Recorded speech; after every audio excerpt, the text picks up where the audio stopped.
আপনি কি জানেন খুব যত্ন করে নিজের হাতে গড়ে তোলা বিজনেসটাকে একটু একটু করে ধ্বংস করছেন আপনি নিজেই। কি অবাক হচ্ছেন? আমি আমার দীর্ঘ অভিজ্ঞতায় বহু বিজনেসের সাথে কাজ করতে যেয়ে এমন কিছু কমন ভুল পেয়েছি যেগুলো আপনার বিজনেসের গ্রোথকে একদমই থামিয়ে দেয়। এগুলো সাধারণ কোনো ভুল নয়, এক একটি গ্রোথ কিলার। আজ আমি 5টি ভুলের কথা বলবো যেগুলো একদম ছোট বিজনেস থেকে শুরু করে বড় বড় ব্র্যান্ডরাও করে থাকে। কোনো থিওরি নয়, একদম বাস্তব অভিজ্ঞতা থেকে আপনাদের সাথে শেয়ার করব। আর হ্যাঁ, শুধু ভুলগুলোকে ধরিয়ে দেব না, সাথে থাকবে বিশ্ববিখ্যাত সব ব্র্যান্ডের উদাহরণ যারা এই ভুলগুলো করে পৌঁছে গিয়েছিল একদম খাদের কিনারে, বা হয়তো শেষই হয়ে গিয়েছে। শুনতে চান? তাহলে শেষ পর্যন্ত ভিডিওটি না টেনে দেখুন, কারণ এর এক একটি ভুল আপনার বিজনেসের জন্য হতে পারে মারাত্মক। ভুল নাম্বার 1, টার্গেট অডিয়েন্সকে পাত্তা না দেওয়া বা সবাইকে খুশি করতে চাওয়া। আপনি যদি না জানেন আপনি ঠিক কার জন্য প্রোডাক্ট তৈরি করছেন কিংবা আপনার সার্ভিসকে সেল করতে চাচ্ছেন, তাহলে আপনি আসলে কারো কাছে বিক্রি করতে পারবেন না। আমি অনেক ফাউন্ডারকে যখন জিজ্ঞেস করি যে ভাই আপনার প্রোডাক্ট আসলে কার জন্য, তখন সে বলে ভাই আমার প্রোডাক্ট তো সবার জন্য, সবাই আমার টার্গেট অডিয়েন্স। তখন আমার রিঅ্যাকশন থাকে, যখন আপনি সবাইকে ধরতে যাবেন তখন আপনার মেসেজটা হয়ে যাবে জগা খিচুড়ি। না পারবেন আপনার ব্র্যান্ডকে দাঁড় করাতে, না পারবেন আপনি কাউকে অ্যাট্রাক্ট করতে, আর এদিকে আপনার মার্কেটিং বাজেটটা শুধু পানিতে চলে যাবে। আমি যে কত ক্লায়েন্টকে এই ভুলটা করতে দেখেছি, তারা প্রোডাক্ট বানায় সবার জন্য কিন্তু সেল করতে পারে না কারো কাছেই। এই ভুলের ক্লাসিক একটা এক্সাম্পল হলো আমেরিকান রিটেল জায়ান্ট জেসিপেনি।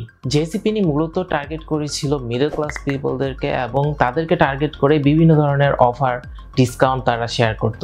তাদের প্রাইসিং ছিল এভরিডে লো প্রাইস, যেটা ওয়ালমার্টের মতো। 2012 সালে তারা হঠাৎ করে একটা ড্রাস্টিক চেঞ্জ আনলো।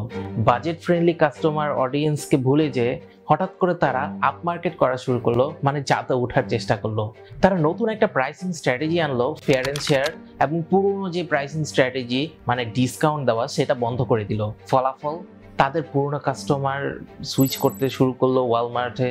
কিন্তু তাদের যে এক্সিস্টিং ব্র্যান্ড ইমেজ বা তাদের যে পজিশনিং, এই পজিশনিংয়ের কারণে তারা কিন্তু হঠাৎ করে নতুন কাস্টমারদেরকেও অ্যাট্রাক্ট করতে পারলো না এবং তাদের মার্কেট শেয়ার হু হু করে পড়তে শুরু করলো। এই শেয়ার পড়ে যাওয়া বা তাদের ড্রাস্টিক ফলের মূল কারণটাই হচ্ছে তাদের কোর টিজি বা টার্গেট কাস্টমারকে তারা অমিট করে তারা আসলে সম্পূর্ণ নতুন একটা সেগমেন্টকে টার্গেট করার চেষ্টা করেছিল হঠাৎ করেই, যে কারণে তাদের কাস্টমাররা আসলে কোনোভাবেই ড্রাস্টিক চেঞ্জটা মানিয়ে নিতে পারছিল না। ভুল নাম্বার 2, খামখেয়ালি ব্র্যান্ডিং বা ইংরেজিতে যেটা বলে ইনকনসিস্টেন্ট ব্র্যান্ডিং। ব্র্যান্ড ডিজাইনার আমার গুরু সাগি হাবিব বলেন, আপনার ব্র্যান্ড শুধুমাত্র একটা লোগো বা নাম নয়, এটা একটা প্রতিশ্রুতি, একটা অনুভূতি, একটা পরিচিতি। কিন্তু আমি প্রায় দেখি ব্যবসায়ীরা তাদের ব্র্যান্ড নিয়ে ছেলেখেলা করে থাকেন। নতুন নতুন ব্র্যান্ড ম্যানেজার আসলেই তাদের পুরো ব্র্যান্ডিং চেঞ্জ হয়ে যায়। থাকে না কোনো গাইডলাইন, আজকে এক রং, কালকে আর এক রং, আজকে এক ডিজাইন তো কালকে আরেক মেসেজ। এই অসামঞ্জস্যতা কাস্টমারদেরকে খুব কনফিউজড করে দেয়। তারা আপনার ব্র্যান্ডকে বিশ্বাস করতে পারে না বা মনে রাখতে পারে না। ভাবুন তো, আপনার প্রিয় বন্ধু যদি রোজ তার নাম আর চেহারা বদলায়, তাহলে আপনি কিভাবে চিনবেন? আপনার ব্র্যান্ডও তাই। 2010 সালে গ্যাপ নামে এক ব্র্যান্ডের খুব আইকনিক একটা লোগো ছিল। তারা তাদের ফাউন্ডিং টাইম থেকে শুরু করে সেই পর্যন্ত এই একটি লোগো ইউজ করেছিল। হঠাৎ করে কোনো কারণ ছাড়াই তারা তাদের লোগো চেঞ্জ করে একটা নতুন জেনেরিক লোগো নিয়ে আসলো এবং কাস্টমাররা কোনোভাবেই এই লোগো রিকগনাইজ করতে পারলো না, চিনতে পারলো না এবং এতে রিয়েক্ট করে ফেলল। মানুষ খেপে আগুন, সোশ্যাল মিডিয়াতে ঝড় উঠে গেল, বিভিন্ন মিডিয়াতে কথাবার্তা হতে থাকলো। এই ছোট্ট একটা ভুল তাদের ব্র্যান্ড ইমেজ আর বিশ্বাসে একটা চির ধরিয়েছিল।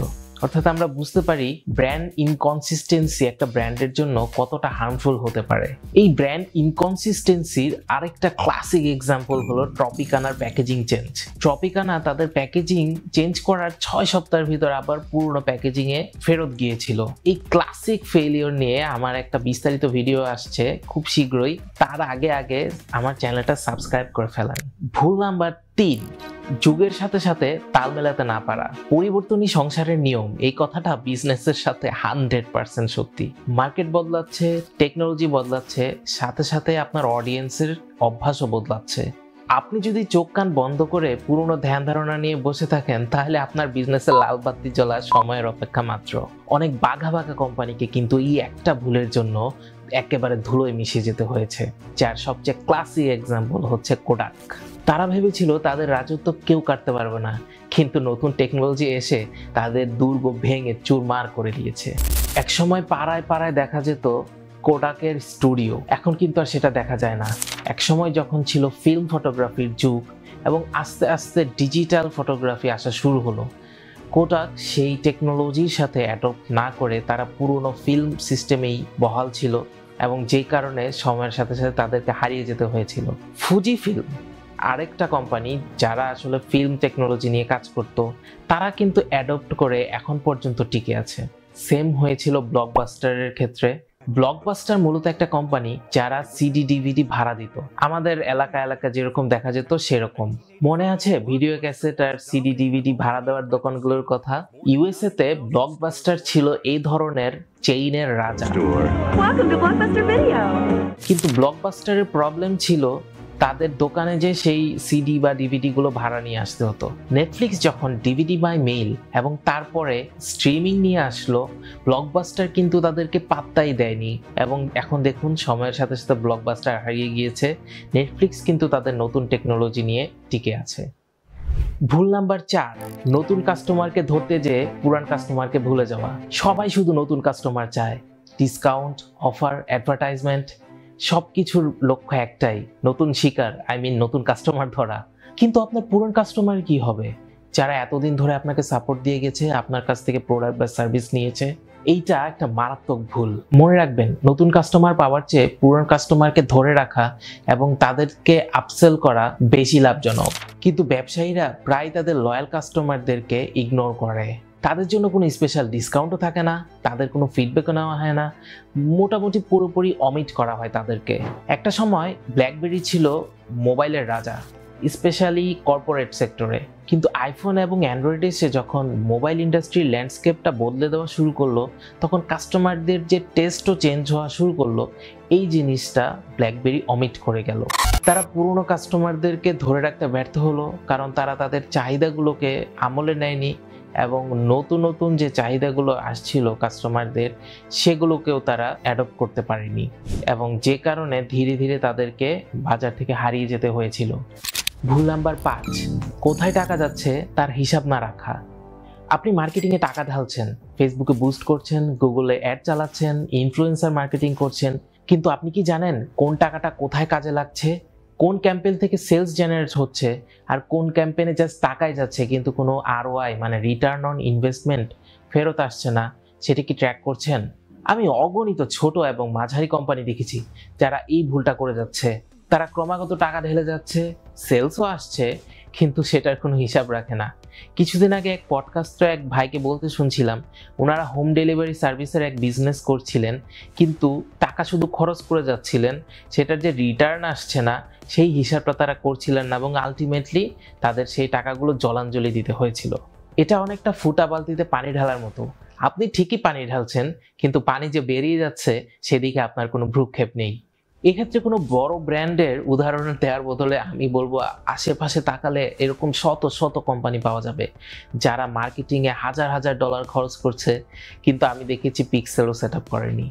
তারা বিভিন্ন ধরনের ক্যাম্পেইন করে, কিন্তু কোন অ্যাডের কারণে বা কোন ক্যাম্পেইনের কারণে তাদের সাইটে কতজন ভিজিটর এলো এবং সেই ভিজিটরদের ভিতরে কত পার্সেন্ট কনভার্টেড হলো বা কত পার্সেন্ট প্রোডাক্ট বাই করলো, সেদিকে তারা কোনো ট্র্যাক করে না। অর্থাৎ তাদের ডেটা ট্র্যাকিং বা অ্যানালাইজিংয়ের ক্ষেত্রে একটা ল্যাকিংস থাকে। তারা ঠিক বুঝতেই পারে না কোন ক্যাম্পেইন বন্ধ করে দেওয়া দরকার আর কোন ক্যাম্পেইন স্কেল আপ করা দরকার, আরও বেশি ইনভেস্ট করা দরকার। এইটা কিন্তু ভাই মারাত্মক একটা ভুল। তো এই হলো সেই 5টি ভুল, যেই 5টি ভুল আপনার স্বপ্নের বিজনেসকে দুঃস্বপ্নে পরিবর্তন করতে পারে। 1, টার্গেট অডিয়েন্সকে না চেনা। 2, ব্র্যান্ডিংয়ে ধারাবাহিকতা না রাখা। 3, সময়ের সাথে না বদলানো। 4, পুরনো কাস্টমারকে ভুলে যাওয়া।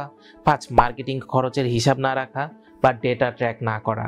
আমি জানি এই কথাগুলো আপনাদের কারো কারো কাছে হয়তো বা কিছুটা কঠিন লাগছে, কিন্তু আমি চাই আপনারা শিখুন, আরও সচেতন হন, কারণ এই ভুলগুলো এড়াতে পারলেই আপনার বিজনেসে আপনি রকেটের গতির গ্রোথ নিয়ে আসতে পারবেন।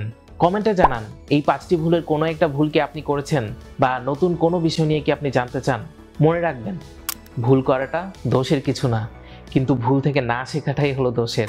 যদি আজকের আলোচনা আপনাদের একটুও কাজে লাগে তাহলে এই ভিডিওটা লাইক দিন, আপনার ব্যবসায়ী বন্ধুদের সাথে শেয়ার করুন।